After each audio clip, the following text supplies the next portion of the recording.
Episode 44। Aryan चौंकते हुए उठकर बैठते हुए है। इस टाइम घूमना है तुम्हें? टाइम देखा है, फिर घड़ी की तरफ देखते हुए 10 बज गए हैं। घूमना है, चलो सो जा। सेजल बिना कुछ बोले आंखें बंद कर लेती है। आर्यन को अच्छा नहीं लगता। आर्यन कुछ सोच सेजल का हाथ पकड़ उसे उठाते हुए, चलो मेरे साथ। सेजल पर कहा। आर्यन, चलो पहल, कहते हुए उसे पकड़कर नीचे लाकर कार बैठाता है। फिर ड्राइविंग सीट पर खुद बैठकर कार स्टार्ट कर घर से बाहर निकलता है। सेजल, कहाँ जा रहे हैं हम? आर्यन मुस्कुराते हुए, लॉन्ग ड्राइव। सेजल सोचती हुई मासूमियत से, ये कौन सी जगह है? आर्यन तिरछी नज़र से सेजल को देख, मजाक बना रही हो मेरा? सेजल ना में सिर हिलाते हुए, नहीं, मुझे सच में नहीं पता यह कौन सी जगह है। आर्यन अपने माथे पर सिर मारता हुआ, अरे लॉन्ग ड्राइव कोई जगह नहीं है। लॉन्ग ड्राइव मतलब हम कार बैठे बैठे शहर के दर्शन करेंगे दूर तक। सेजल आर्यन को मुस्कुराते हुए देखती है। आर्यन, वैसे ये बताओ, डर तो नहीं लग रहा? सेजल, किस चीज का डर? आर्यन थोड़ा डराने के अंदाज में, मेरे साथ अकेले रात को सुनसान रास्ते पर, मैं कुछ गलत कर दूं तो, या कोई रास्ते में भूत चुड़ैल दिख जाए? सेजल ये सुनकर हंसते हुए, नहीं।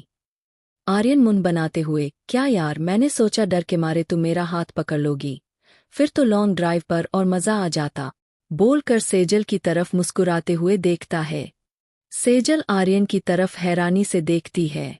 आर्यन ये देख एक उम्मीद से सेजल की तरफ अपना हाथ बढ़ाता है। सेजल एक पल सोचकर फिर मुस्कुराते हुए नजरें नीची कर आर्यन के हाथों के ऊपर अपना हाथ रख देती है। आर्यन उस हाथ को कसकर पकड़ लेता है। अब गियर के ऊपर पहले सेजल का हाथ और फिर आर्यन ने सेजल का हाथ पकड़ा हुआ था। दोनों के हाथ एक साथ गियर बदलने का काम कर रहे थे। सेजल खिड़की से बाहर के नज़ारे देख रही थी। दोनों बिल्कुल शांत थे। आर्यन एक तरफ चाय वाला देखकर कार रोकता है। सेजल हैरानी से आर्यन को देखती है। आर्यन अपनी सीट बेल्ट खोलते हुए, अभी आया, तुम बाहर मत निकलना, ओके? सेजल हाँ में सिर हिला देती है। आर्यन कार बाहर से लॉक कर रोड पार कर चाय वाले से 2 चाय और 1 बिस्किट का पैकेट लेकर आता है। रोड वापस क्रॉस करते वक्त आर्यन की नज़र एक बाइक पर जाती है जिसमें 2 बंदे बैठे हुए थे। आर्यन को डाउट होता है कि यही रोहन के लगाए हुए किराए के बंदे हैं। आर्यन उसे इग्नोर कर कार में आकर बैठ जाता है। आर्यन कार के मीटर से देखता है तो वो आर्यन की कार पर ही नजर गड़ाए हुए थे। आर्यन सेजल को चाप देकर कार से बाहर आकर अपने फोन से किसी को कॉल करता है। 2 मिनट बाद कर कोई मैसेज करके वापस अंदर आकर बैठ कार अच्छे से लॉक कर लेता है।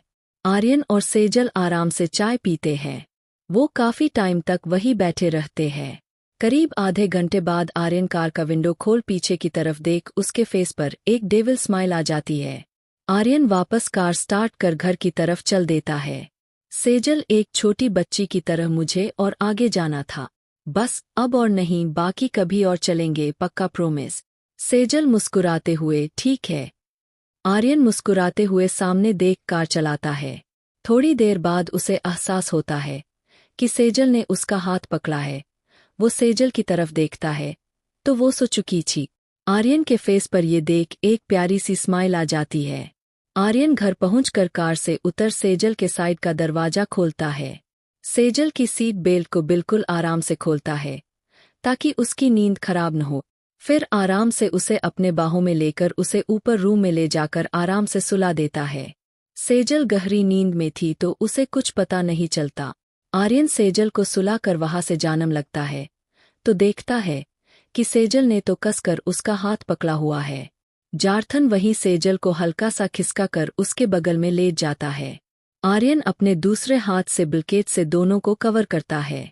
अब नींद में ही सेजल ने अपने हाथों से आर्यन को कसकर पकड़ लिया। आर्यन को नींद नहीं आती। एक तो सेजल के इतना करीब सोने के कारण शर्ट नहीं उतार सकता और शर्ट के साथ नींद नहीं आएगी। दूसरा, सेजल उसके इतने करीब होकर सो रही है तो उसकी धड़कनें ही काबू में नहीं थी। वो चुपचाप लेटे लेटे पूरी रात सेजल को ही निहारता रहा। सुबह के करीब जब आंखें भारी हो गई तो अपने आप नींद आ गई। सुबह जब सेजल की नींद खुली तो खुद को आर्यन के बिल्कुल करीब सोता हुआ पाकर पहले तो वो घबरा ही गई। फिर उसने ध्यान दिया कि आर्यन ने नहीं, वही आर्यन को अपनी बाहों में लेकर सो रही थी। वो घबरा कर आर्यन से हल्के से अलग होकर जल्दी से बाथरूम में घुस जाती है। सेजल अपनी बढ़ी हुई धड़कनों को काबू में कर वापस बाहर आकर अलमारी से अपने कपड़े निकालने लगती है। पहले तो वो पहनने के लिए सूट निकालती है, पर फिर आर्यन की तरफ देख एक क्यूट सी स्माइल फेस पर लिए सूट वापस रख जींस निकाल बाथरूम में घुस जाती है। इधर आर्यन भी उठ जाता है। बाथरूम का दरवाजा बंद देख समझ जाता है कि सेजल बाथरूम में है। वो उठकर बेड के बैक साइड से टेक लगाकर बैठ जाता है। आर्यन अपना फोन चेक करने लगता है। थोड़ी देर में सेजल बाथरूम से बाहर आती है, तो आर्यन की नज़र जैसे ही सेजल पर पड़ती है तो उसे देखता ही रह जाता है। सेजल ने ब्लैक कलर की छोटी सी कुर्ती के साथ जींस पहनी हुई थी, बाल गीले थे तो खुले ही थे। गोरे रंग में सेजल के ऊपर वैसे भी आर्यन को ब्लैक कलर बहुत अच्छा लगता है। आर्यन सेजल को देखता रह जाता है। सेजल आर्यन को खुद को यूं इस तरह से देखते हुए असहज महसूस कर रही थी। ये देख आर्यन मुस्कुरा कर खड़ा हो सिर खुजाते हुए सेजल के करीब आकर बहुत खूबसूरत लग रही हो आ। सेजल आर्यन को मुस्कुराते हुए देखती है। आर्यन सेजल से अलग होकर अलमारी से कपड़े निकाल बाथरूम में घुस जाता है। सेजल भी जल्दी से बालों का जुड़ा बना किचन की तरफ भागती है और अपने आर्यन के फेवरेट गोभी के परांठे बनाना शुरू कर देती है। थोड़ी देर में विक्रम, विवेक और अंश नाश्ता करने ऊपर ही आ जाते हैं। तब तक आर्यन भी आ जाता है। सेजल भी उन्हीं के साथ बैठ नाश्ता करती है। नाश्ता कर अंश सेजल के साथ कॉलेज जाता है। आर्यन ने सेजल के लिए एक ड्राइवर लगवा दिया था। अंश सिर्फ सेजल की सिक्योरिटी के लिए गया था। जब तक सेजल कॉलेज के थी अंश गेट पर ही कार में बैठा रहा। एपिसोड 45। इधर आर्यन सेजल के जाने के बाद नीचे ऑफिस में पीछे बने कमरे में ऋषभ के साथ आता है, जहां पर दो बंदे कुर्सी से बंधे हुए थे जिनके मुंह पर टेप लगी हुई थी। यह वही दो आदमी थे जो काल रात को आर्यन और सेजल का बाइक पर पीछा कर रहे थे। एक्चुअली आर्यन ने उस वक्त अंश को फोन किया था और अपनी लोकेशन भेज दी थी। आधे घंटे तक वह कार में इसलिए बैठा रहा था कि अंश विवेक वहां पर पहुंचकर उन आदमियों को पकड़ सके। अंश, विवेक और विक्रम तीनों ने वहां पर पहुंचकर उन दोनों आदमियों के बिना पता चले पीछे की तरफ से उन पर गन तान कर पकड़ लिया और फिर कार में बिठाकर यहीं पर ले आकर बांध दिया था। आर्यन उनके सामने बैठते हुए विवेक की तरफ देख मुंह से बोल फूटे इनके। विक्रम भाई दोनों ने मुंह में पता नहीं क्या दबा रखा है, कुछ बोल ही नहीं रहे। सुबह से कितना खर्चा पानी ले लिया इन्होंने हमसे। हमने जो भी भाभी के बनाए परांठे खाए थे सारे इनकी मेहमानगिरी पर निकल गए। आर्यन तो और खा ले, वैसे तू थक गया या ये? विवेक भाई हम ही थक गए, इनका तो बाल भी बाका ना हुआ, देखो कैसे बैठे हैं नए नवेले दूल्हे की तरह। ऋषभ विवेक को देखते हुए, तू ना आर्यन के साथ रहना कम कर दे, तू भी इसी के जैसे पता नहीं क्या क्या एग्जाम्पल देने लगा है। विवेक दांत दिखा देता है। आर्यन ऋषभ को तिरछी नजर से देखता है। जर्थन अपनी गन निकालते हुए, तुम सबको सिर्फ बातें करनी आती है और मैं बातें कम काम ज्यादा करता हूँ। वैसे इन दोनों की हिस्ट्री निकाली कुछ? विक्रम भाई छटे हुए गुंडे हैं, इन दोनों के ही ऊपर मर्डर का इल्जाम है। एक बेल पर छूटा हुआ है, दूसरे के खिलाफ किसी ने गवाही नहीं दी। आर्यन मुस्कुराते हुए, चलो ये भी अच्छा है, अगर ये दोनों गायब हो भी जाए तो कोई मुझे बहुआ तो नहीं देगा। आर्यन उन दोनों बंधे हुए आदमियों को घूरते हुए, किसने कहा था मेरा पीछा करने को? किसने दिए थे तुम दोनों ने पैसे मुझे फॉलो करने के? बोलकर पहले आदमी के मुंह से टेप हटा देता है। पहला आदमी टेप के हटते ही, हमें नहीं पता, हम किसी का पीछा नहीं कर रहे थे, हम तो ऐसे ही घूम रहे थे वहां। तुम्हारे बाप का रोड थोड़े ना है जो हमें वहां घूमने के लिए तुम्हारी परमिशन की जरूरत हो। आर्यन ने तुरंत गन लोड की और बिना किसी सवाल जवाब के उस आदमी के मुंह के अंदर गन रख दी। उसे घूर कर दांत पिसते हुए, जितना पूहूं उतना जवाब दे, ज्यादा फालतू ना सुनना पसंद करता है ये आर्यन ही बोलना। दूसरे आदमी की तरफ देखते हुए, आखिरी बार पूछ रहा हूं, किसके कहने से मेरी कार का पीछा कर रहे थे? जवाब दे या ये गया। दोनों आदमी बुरी तरह कांपने लग जाते हैं। पहला आदमी जिसके मुंह में गन थी वो इशारे से गन निकालने को बोलता है। मर्थन उसे घूरते हुए, गन निकलते ही मेरे मतलब की बात निकलनी चाहिए तेरे मुंह से, वरना ये गन अभी सिर्फ रखी है, चलाता बहुत मस्त हूँ। बोल कर गन उसके मुंह से निकलता है। आदमी छूटते ही, रोहन ने तुम्हारी बीवी का पीछा करने के पैसे दिए हुए हैं, बोलकर लंबी लंबी सांस लेता है। विवेक, क्या प्लान है उसका? आदमी, हमें वो नहीं पता, बस हर आधे घंटे में फ़ोन कर रिपोर्ट लेता है कि कहीं भी अगर अकेली दिखे तो उसे तुरंत खबर करनी है। ऋषभ, कल रात से कहा है फ़ोन तुम दोनों का। विक्रम, भाई वो तो हमने स्विच ऑफ कर दिया था। ऋषभ, ऑन कर और इसकी बात करवा उस रोहन से। आर्यन बिना कुछ बोले अपने केबिन में जाता है। थोड़ी देर बाद एक फाइल लेकर आकर विवेक के हाथ में रखते हुए, कल तक ये रोहन का बाप बर्बाद हो जाना चाहिए। विवेक मुस्कुराते हुए, बिल्कुल भाई। ऋषभ, यार पर इसमें उसके बाप का हाथ है या नहीं ये तो हमें नहीं पता ना। आर्यन बिना ऋषभ की ओर देखे तो उसके बाप को समझाया था ना। ऋषभ, उसने नहीं मानी होंगी अपने बाप की बात। आर्यन गुस्से से, तो मैं इंतजार करूं कि वो मेरी सेजल को नुकसान पहुंचाए। ऋषभ, पहले तो तू शांत हो जा।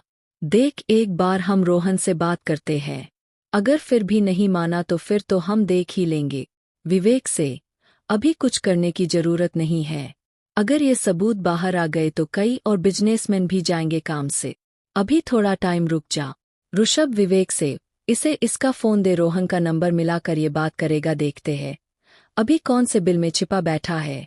विवेक उस आदमी का फ़ोन ऑन कर रोहन का नंबर मिलाता है, पर रोहन का फ़ोन कंटिन्यूसली स्विच ऑफ जा रहा था। आर्यन गुस्से से वहां से निकल जाता है।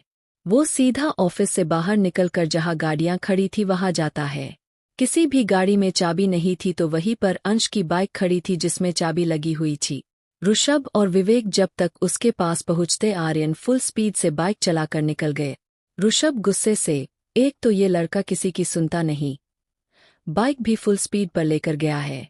विवेक, ये रोहन आज नहीं बचेगा। ऋषभ, पहले मिलेगा तो बचेगा ना। विवेक, मतलब भाई रीम 3-4 दिन से लापता है वो, तभी तो अभी मैंने सबूत बाहर निकालने से मना किया, तभी तो उस आदमी के नंबर से फ़ोन मिलवा रहा था। विवेक, फिर भाइयों, आर्यन भाई तो बहुत गुस्से में निकले हैं। ऋषभ, चल अभी देखते हैं, शाम तक आ जाएंगे, गुस्सा शांत होगा। विवेक, ठीक है भाई, इन दोनों बंदर की औलादों का क्या करना है? ऋषभ, पुलिस के हवाले कर देना, कर अच्छी खातिरदारी कर, दोनों बाहर ना आ सके। विवेक, ओके भाई। दोनों ऑफिस के अंदर चले जाते हैं। विवेक और विक्रम दोनों आदमियों को लेकर पुलिस स्टेशन चले जाते हैं। विवेक और विक्रम पुलिस स्टेशन से आ चुके थे। ऋषभ लगातार आर्यन को फोन कर रहा था पर आर्यन का फोन बंद जा रहा था। थोड़ी देर में अंश और सेजल कॉलेज से आ गए। सेजल ऊपर रूम में चेंज करके बैठी थी, उसे लगा आर्यन ऊपर आएगा, जब काफी देर तक वो नहीं आया तो वो नीचे गई। सेजल ऋषभ से, भैया ये कहाँ है? ऋषभ झूठ बोलते हुए, वो थोड़ा जरूरी काम से गया है, आ जाएगा थोड़ी देर में। सेजल सहमति में सिर हिलाकर वापस ऊपर चली जाती है। शाम की रात होने लग जाती है पर आर्यन की कोई खबर नहीं होती। सेजल वापस नीचे आती है। चारों बहुत परेशान से बैठे हुए थे। सेजल समझ जाती है कुछ तो गड़बड़ है। सेजल, भैया क्या बात है? सब ठीक है ना? ऋषभ, हाँ बिल्कुल। सेजल, तो ये क्यों नहीं आए अभी तक? प्लीज भैया सच बताइए। अब भाभी, वो भाई गुस्सा होकर पता नहीं कहाँ चले गए हैं।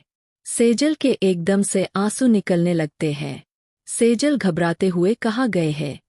अंश, पता नहीं भाभी, आप टेंशन मत लो, अभी थोड़ी देर में आ जाएंगे, आप ऊपर जा। सेजल ऊपर ना जाकर वहीं बैठ जाती है पर ध्यान उसका आर्यन पर ही होता है। उसकी आंखों से लगातार आंसू बहे जा रहे थे। काफी इंतजार करने के बाद ऋषभ कार की चाबी हाथ में लेते हुए, सेजल तुम टेंशन मत लो, अंश के साथ यही रुको, हम ढूंढने जाते हैं उसे। सेजल घबराते हुए, मैं भी चलूं? ऋषभ, कहाँ गया है पता नहीं, तुम यही रुको। तभी ऋषभ के नंबर पर किसी अननोन नंबर से कॉल आता है। ऋषभ उठाता है तो आर्यन था। ऋषभ, हेलो। आर्यन, ऋषभ। ऋषभ आवाज पहचान जाता है। ऋषभ गुस्से से बिना उसकी कोई बात सुने, साले कुत्ते, तुझे हमारी फिक्र तो है नहीं, कम से कम सेजल की तो फिक्र कर लेता। सेजल उम्मीद भरी नजरों से ऋषभ को देखती है। उसका मन तो करता है कि ऋषभ से फोन छीनकर अभी आर्यन की क्लास ले, पर अभी उसे ऋषभ से डर लगता था। आर्यन, ये बता सेजल तो नहीं है वहां? ऋषभ एक नज़र सेजल पर डाल फिर हल्के से, यही है। आर्यन, घबराइयो मत वरना उसकी टंकी स्टार्ट हो जाएंगी।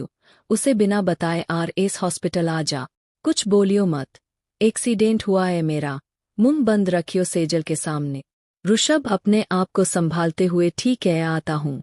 ऋषभ विवेक से, तू चल मेरे साथ। सेजल से, वो आर्यन की बाइक खराब हो गई है, हम लेकर आते हैं उसे, तुम ऊपर आराम से बैठो।